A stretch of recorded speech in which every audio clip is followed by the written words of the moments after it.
Let's be sure you're in degree mode. It's an important piece when you work with Trig. You're going to push the mode button on your calculator and be sure it's around the black boxes around the word degree. So if you just do that real quick and make sure you're in degree mode. Today, we are solving for missing side. So if you look quickly at exercise number 1, we have a value missing, a number, a measurement for a side. That's going to be our clue for how we're going to solve this. So if we're missing a side, we are going to solve for x. We are still using our trig ratios. I rewrote them here as so, ka, and toa. Some of you are good with remembering that. Others of you need to write it down because you need a quick little visual. So let's go ahead and start with number 1. We're going to identify what angle we're using. They're telling us that we're using angle A. So we're going to label our triangle.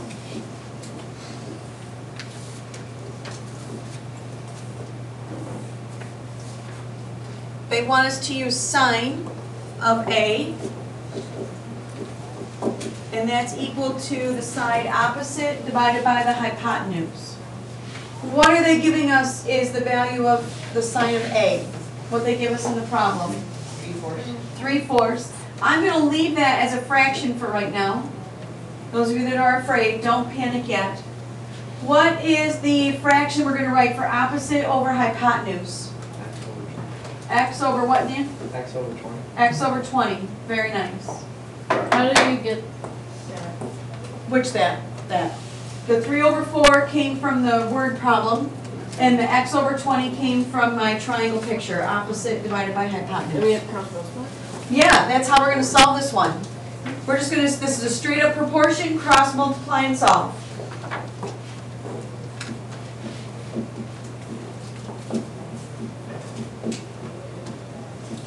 I got 15. Me too. Didn't we all? Is that reasonable for the length of this side? Yeah. It is. Okay? When you're using these, if you get an answer that's not reasonable, go back and check.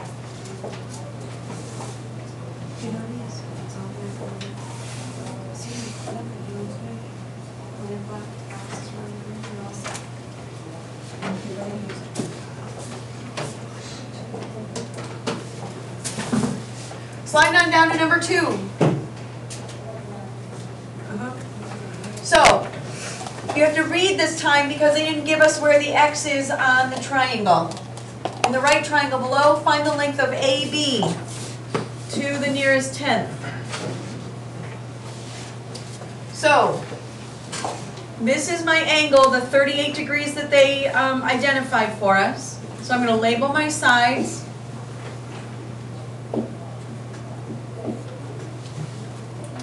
What trig function uses the adjacent side and the hypotenuse?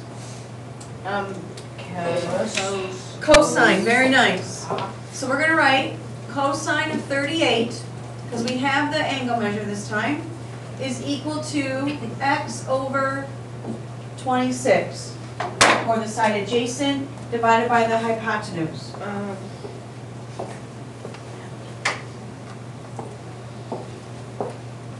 So I'm not going to go to my calculator yet. I want to solve this for x, just like straight old algebra that you knew before you came to me. So what's being done to the x? Being divided by 26. Thank you. It's being divided by 26. What am I going to do to get rid of dividing? Multiply by 26. Okay, so I'm going to multiply both sides by 26.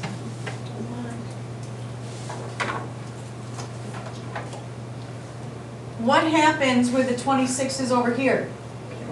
Okay, they cancel out, and look at that. We have x by itself. Yay! We like that in algebra. On the left-hand side, we have a 26 times the cosine of 38. I'm going to say to you often, you're going to type what you write. So we're going to go right to our calculators, and we're going to type in exactly what we wrote. 26 times cosine, bless you, 38. Oh, you have a time sign? You don't have to. Bless. Bless you. Bless you. Is that the reasonable length for that side of the triangle? Yep. Okay. And we're rounding to the nearest what? 10. So 20.5? Sounds great. Yeah.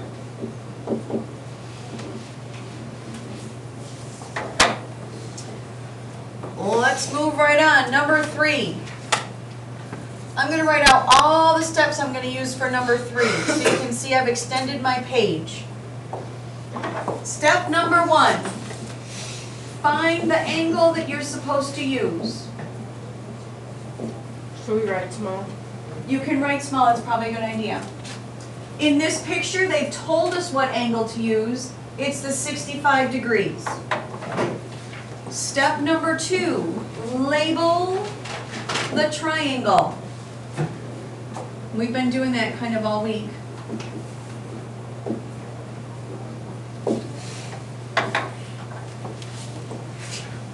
Step number 3, you're going to pick a trig function.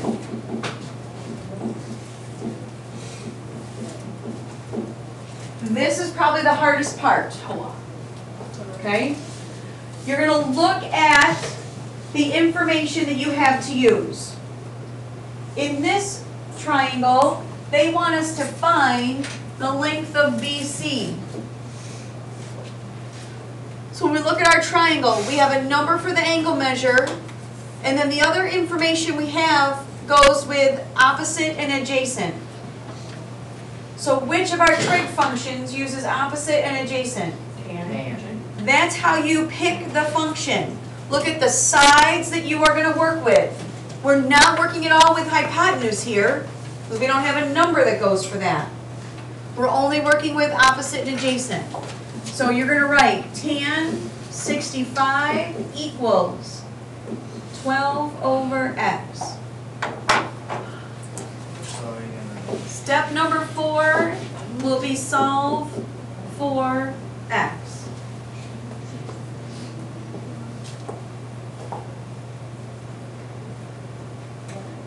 So how many steps finding the adjacent? We're not always finding the adjacent, no. Sometimes you have to find hypotenuse, sometimes you have to find opposite. Okay? Now, this time x is being the divider. So what are we going to do? I'm going to multiply by an x. Watch my magic.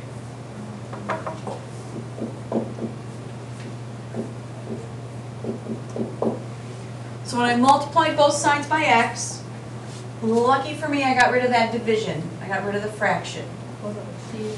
But I still don't have x by itself. So, what's being done to x now? It's being multiplied by the tangent of 65. So I'm going to divide by the tangent of 65.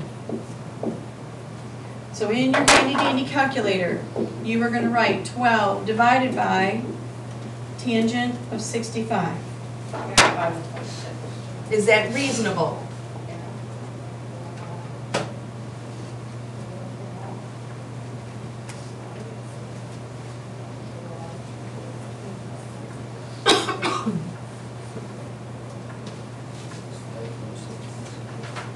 Sure, because the other side is 12.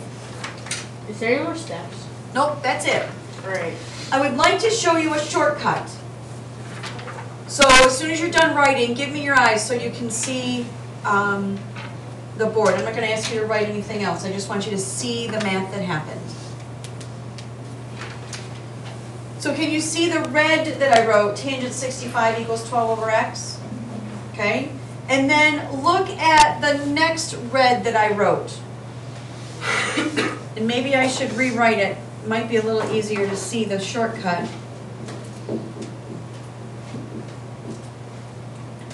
How are my reds? They all have the same stuff in them. They still have the same stuff? Good. What else do you see? Yeah. Your degree. Yeah. These two just switch places. So you do that all the time? Only when the x is in the denominator does this shortcut work. Okay? You don't have to know the shortcut. Just pointing it out to you. There are 4 on your homework that involve this kind of algebra. Okay? Where the x is in the denominator. So you'll want to take your notes home with you so you have that to refer back to. To the back. Do we need to write the steps again? These steps, yep. And I threw the silicon toa up here on the side. You may want to put it on your homework as well, just so you have it.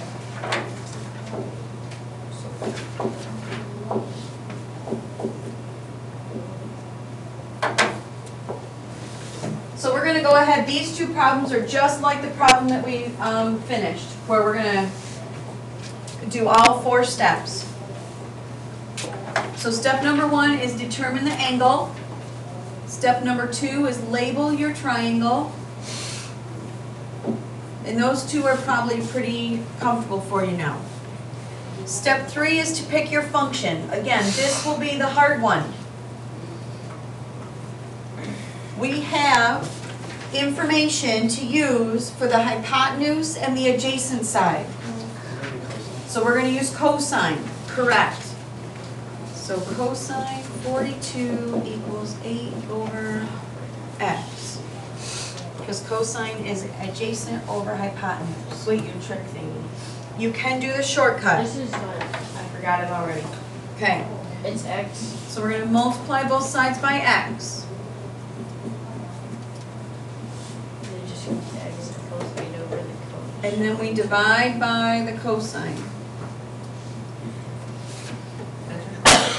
This is not my shortcut. The shortcut is the Switch x and the cosine. cosine just switch places. And you are rounding to the nearest tenth.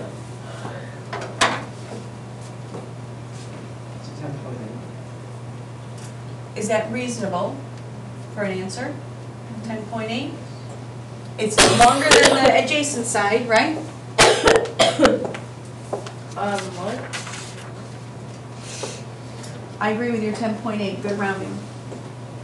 Letter B, let's move on. What angle are we using? The 50. Label your sides.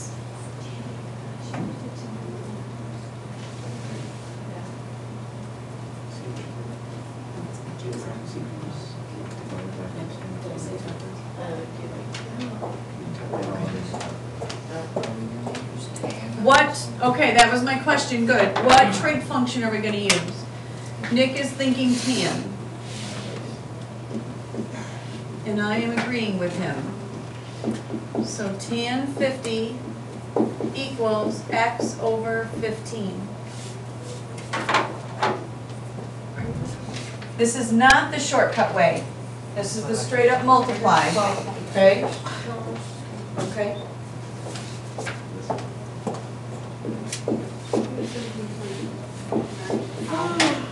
So whatever 15 times the tangent of 50 is, and we're rounding to the nearest tenth.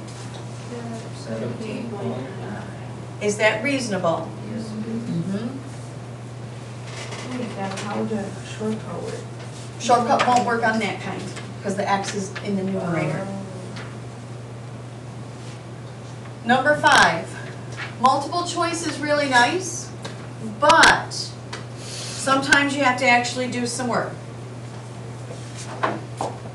Find your angle, label the sides. We're looking for the length of BC. Reading the problem is a good idea. Pick your trig function. We're using opposite and hypotenuse in this triangle. Sine.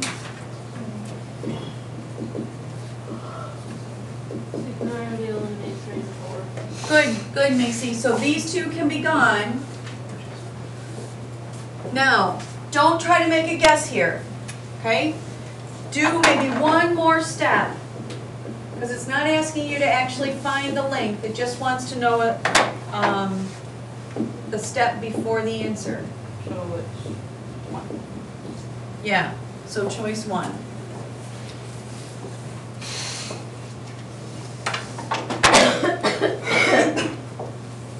And our last problem, number 6. We have a ladder leaning against a building. This is a classic trig problem. Yeah, I see the right triangle. Good. That was going to be my question, or kind of my comment. You don't have to make an elaborate picture. We don't have to see the bricks of the building and the rungs of the ladder. You need to make a right triangle. You need to identify the angle at the bottom, because it says the angle with the ground is 72 degrees. Label. So it's we use code time. We're using opposite and hypotenuse for this one. So what trig function do we need? Sine. So sine, and the angle measure always goes next to it.